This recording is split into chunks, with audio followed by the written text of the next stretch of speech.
everyone, welcome to the Inspiring Hope podcast by Tabitha Home. My name is Claudette and I'm your host.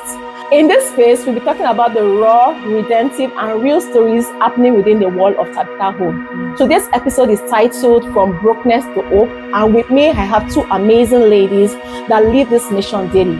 Firstly, we have Adejoke, who is the project coordinator here at Tabitha Home. Hi Adejoke, welcome to the show. Hi, thank you for having me. And also we have Deborah. Deborah is a residential staff here at Tabitha Home. Hi Deborah. Hi Claudette, thank you so much for having me. It's a pleasure to have you here, Deborah. So Adejoke, let's start with you. Can you please tell our audience what we do here at Tabitha Home? Tabitha Home is a care home for orphans and vulnerable children. We've been around for about 11 years, and what we do at Tabitha Home is we bring children from the streets, children who obviously are vulnerable, victims of abuse and all of that, to bring them into the home and take care of them so that they can enjoy what it means to be in a home. At Tabitha Home, we don't like to refer to our own home as an orphanage because we don't want the children to feel less of themselves. Yeah. So we ensure that we only refer to Tabitha Home as a home so that our children can have that proper life, that proper upbringing, that proper mentality. And that's what we do at Tabitha Home. So basically at Tabitha Home, we ensure that our children have a roof over their heads, give them education. We also support them with skills and social support, especially for those who have emotional challenges already. So that's all that we do basically at Tabitha Home. That's really awesome. So Deborah, let's paint a picture here. When the children first arrive at Tabitha Home, what are the things you notice about them emotionally or behaviorally? There are a lot. So we talk of trauma. You see a lot of them being traumatized. Like it's literally written all over them. Talk of most of them coming withdrawn. They just want to keep to themselves. Some coming very, very aggressive, inability to express themselves, apparently because they are trying to process what is actually happening around them and where they find themselves now. So behaviorally, you will find most of them with awkward kinds of behavior. Yes, and you wouldn't really blame them because they are coming from somewhere. I would love to paint a scenario. I remember a few months ago, we had welcomed some children into the home. I noticed that a particular child was just withdrawn, who doesn't want to associate with other children, just keeps to himself and trying to process, where is this place? Daddy is not here. Everywhere just looks strange.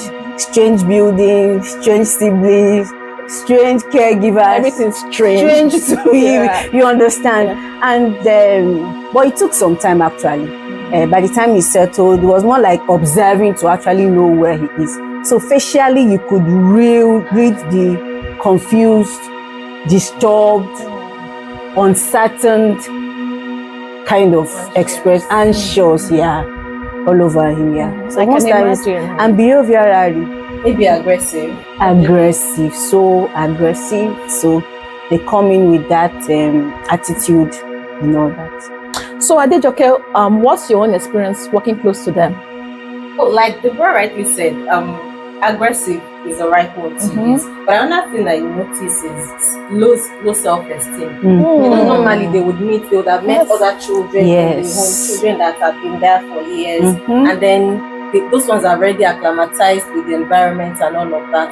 So imagine, okay, a child has been in for say 5 years, and then somebody is coming in newly. It's just like they would usually say in all those meets, somebody that is coming in season episode 1 of season something. so I can really imagine. It will be like a fish out of water. Exactly. Like what is going on here? Is this another place for me to be abused? What exactly is what have they even brought me here to come? Who are these people? Because usually you know that parenting, some parents don't even communicate. It's possible that they didn't tell those kind of children that, I'm taking you from here, taking you to a better place. So imagine that they just brought the child from maybe somewhere from the east all the way to the west, and then the child is looking at another 50 children. What exactly is happening here? So these are the things that we see. But then, of course, over time we get better. Yes. So Deborah, talking about brokenness, and with everything you explained about the vulnerability, the low self-esteem, and these children coming from where they are coming, what does the healing process look like here at Tabitha Home? Okay, healing doesn't just happen overnight. So it's more like a journey, it's a process. So It takes lots of patience, lots of teaching, lots of re-emphasizing things over and over again. All right, so by the way, I would love to mention that we work with professionals here at Tabitha Home. And so one of the professionals we work with is an in-house psychotherapist. So he engages the children. So usually when we bring in new children, one of the rituals they go through is they go through the counseling process. Yes, it will take time before they begin to unburden whatsoever it is they have come in with. They begin to process some things and begin to share some experiences, paint some pictures or past things they might have been through. He engages them, he listens to them, more like the Gen Z, we listen, we don't judge. We listen and we don't judge. Yes. So regardless of what they've been through, we just listen. Wow. Yes, they might have made some mistakes. So that they can pour it out. Yes. So the opportunity to really, like, when you're offloading things, that's one of the things we also notice. So the therapist just listens. So are you done talking?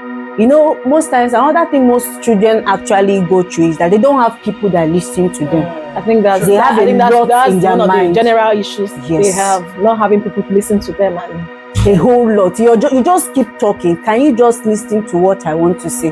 Have you sat down to ask me what my experience has been the past few days? Have you sat down to ask me if I've been able to process my emotions and all that? You just keep talking. Don't do this, don't do that. You're this, you're that. So when we welcome them into Tabitha Home, the therapist engages them, listens to them, and then the healing process begins. And I would also love to say that, like I said initially, the process might be slow, but then daily we see the progress that these children are making. Some children, when you bring them into the home, they are withdrawn, they don't want to share anything, they have trauma, they look at you and maybe you have a resemblance of someone or something. or probably an experience they've had in the past. So it's like reliving it. So for every door that somebody slams, the triggers. Yes. And some of them, things in the home might just seem so strange to them. A series of examples. Actually, the reason we tell these stories most times is to actually encourage the children, to let them know the progress they've made so far. Because even we as adults, most times we need these reminders. You need people to remind you, this is where you used to be yesterday, this is where you are now, this is your journey so far. Like a progress chart. Yes. So you see it and you believe it. Wow, that's really, really amazing. I love the fact that Tabitha Home has an in-house therapist. It shows that we're very intentional about what we do here, and the growth has been amazing. Yeah. So Adejoke, can you also share with us your own experience too? Before I do that, I want to pick on something that she said earlier. She said something about the psychologist or the psychotherapist that are doing the listening part. And there's something we always say in Tabitha, it's the fact that people should not forget that children are also human beings. Yeah. When we do I just want to talk, you listen to your mother and your parents. We should let them we need to understand that they are human beings. They have feelings, they have emotions, they go through things as well. And as such, you always want to engage them. Okay, so when I spoke with you earlier, or when I spoke to you earlier, how did you feel? Did you feel comfortable? I noticed that you frowned your face after I spoke. Did I say something to us? I mean, let them feel like, yes, they are heard. And at Tabitha Home, we ensure that we do that with every child we have. So healing starts with communication. At first, we said that when they newly come in, they are confused, they are laid back and all of that. So when a child begins to respond to you, or even begins to socialize, they are sure that this child has started healing. So it's not easy for them to see somebody that they didn't know when they newly came and refer to the person as, oh, this is my brother, this is my sister. They need things, and then it's easy for them to approach maybe one staff or another older child and all of that. They are sure that, oh, indeed, this child has started healing. And like she said earlier, it doesn't start in one day. It definitely doesn't start in one day. Of course, Most definitely doesn't start in one day. The fact that two children came in the same day does not mean that you cannot expect the same result. Yes. It doesn't work that way. It's not rocket science. But the most important thing is there's healing, there's growth, and they are communicating. Okay, so like she said earlier that healing doesn't happen in one day, and it's absolutely true. The fact that 2 children came in at the same time does not mean that they will start healing at the same rate or at the same time. Or that you expect them to start hugging. No, we're all different and all that. My own experience with them has actually been challenging and interesting at the same time. Challenging in the sense that it takes a lot of patience, and sincerely as humans sometimes you run out of those patience actually. Yes. Well, let's not forget the human factor. Very, very important. I still have blood flowing through my veins. And the interesting aspect is when you begin to see the results. When you begin it's like a reward, like this internal reward for all the work we just randomly ask them questions and they go, I don't know. I just asked you a question. I need you to take time to process it, and you just go, I don't know. And even after trying to explain, okay, this is what I'm trying to do, they still go, I don't know how. So what have we been doing Okay, I think another one is, I just remember this, and sorry, I think I will just share this. I remember a certain boy we had brought into the room, and the aggressive, the violent nature and all that, we kept on correcting, of course with love, and of course when it's needed to punish, we punish. So he was being aggressive and violent. He literally took the violent, take it by force personally. His response always to situations are always being violent. Yes. He has an issue with a little child, and the next thing he's hitting the child, using abusive words and all that. And one day he just came with tears in his eyes. Auntie, I want to report somebody to you. We're like, what's happening? I had to take a look. Did anybody bring? What happened to Mr. Aggression? So I felt a bit relieved, because normally he would have just beaten the child. But for him to have come to say, I want to report myself and also report this particular child to you. We are trying. No, healing is a gradual process. So, but every dot counts. That's the most important. As far as you're seeing the change, I believe that's just the most amazing thing. Yes. So, Adejoke, you mentioned about skills the other time. Yeah. Do you mind elaborating on it? Is it part of the healing process too? Yes, absolutely. It's part of healing. You know, sometimes I always say that when children need to express themselves, they may not be able to say it verbally. Okay. There are different ways to communicate. Some of them you may just need to give them a pen and a paper, and then they start scribbling something. Okay. And then sometimes this is the result. Yeah, because like we always say, we don't want children that will just get into the world and they don't have skills. And communication skills they don't have. Interpersonal skills they don't know. No, we're not breeding such children. So these are part of the things that they do at Tabitha Home.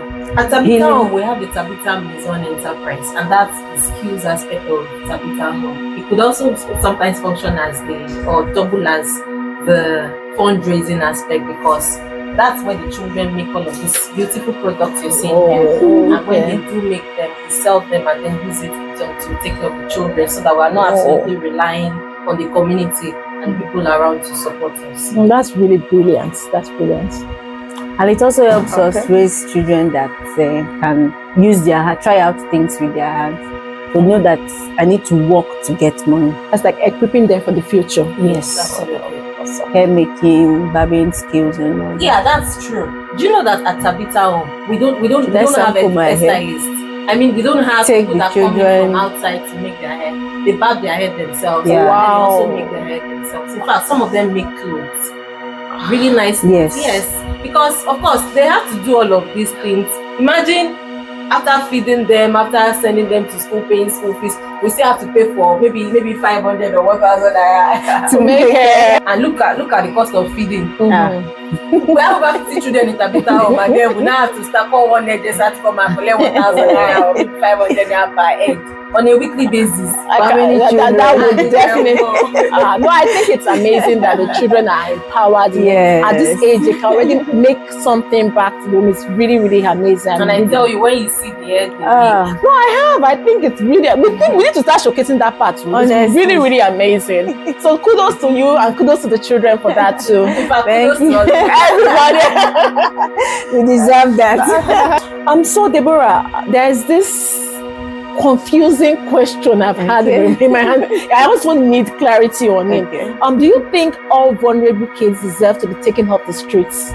I don't think so, actually, because yes, It's for real. no, the thing is, I also let me hear what you have to say first. okay, there are stages to vulnerability, Okay. and of course, age has a role to play in that.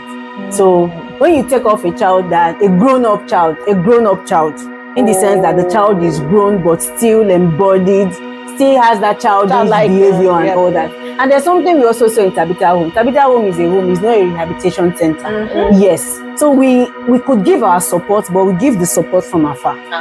Yes, we won't have you here. And that's why okay. sometimes we try to do other projects on the outside, so that, for instance, if we're talking about menstrual hygiene to the children in the home, sometimes we take it to the outside, so that, because we know that we cannot bring every child in. No. So imagine that you now bring a bully, a regular, a steady bully, that before you say one thing, he has already hit your face twice. Or maybe a child that just cannot take his eyes off other people's things, and then starts taking so we cannot bring them. That's why we have rehabilitation centers, like you said, that take them there, and then we also do our support from the outside. Oh, I see. So loving from far, correcting from far, impacting from far.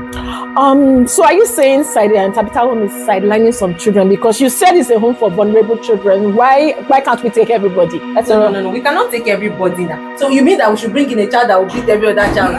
So our ministry will call us and. But then, we already talked about rehabilitation. Yes. Another thing we can do in situations like that is we take that child to another home where they offer rehabilitation services. The thing is, okay, for instance, I always say that we don't do adoption in Tabitha. Another thing we don't do is rehabilitation. Alright, so we take that kind of child to a rehabilitation care home. When the child is stable enough, then we can bring that child in. Because while you are working, you want to see results. Apparently. So if you want to see results, you cannot bring a child that will come and ruin everything. Not that we are saying no to that kind of child, but we are saying that, okay, everybody is already at 50. You are not even anywhere on the radar at all. So let's take you to where you can be at. Okay. I think I see the angle you're coming from. Not like coming to ruin the work, but definitely we're going to love you from afar. When you're good enough, we can support you, then we also integrate you into the home. I think that's fair enough. I think that's really fair enough. It shows that we accommodate, and in the long run, we accommodate everybody. But there's a process to doing it. I think, and of course, we also have our non-residential beneficiaries. That's another. Yes. So the thing with non-residential beneficiaries is, for some of them, that they're in different stages. You know, the ideal age to reintegrate a child into the society would be age 18. Yes. So at age 18, maybe the child is just in 100 level. What would you say that you have done to that kind of child? Maybe an orphan that is already in 100 level, doesn't have father, doesn't have mother. So who will train that child through school?